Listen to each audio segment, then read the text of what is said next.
aleyküm.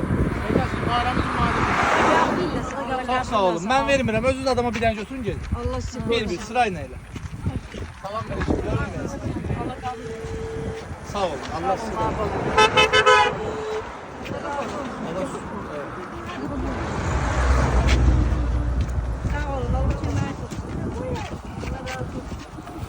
Sağ olun. Allah kabul etsin.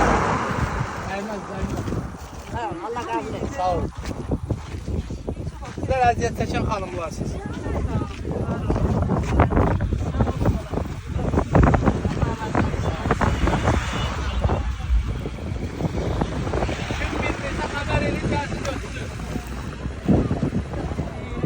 Adama bir dənə götürün, hamı yesin.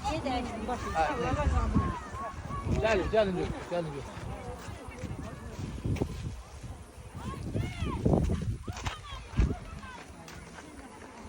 Allah kabul etsin. Sağ olun, gözəl insanlar.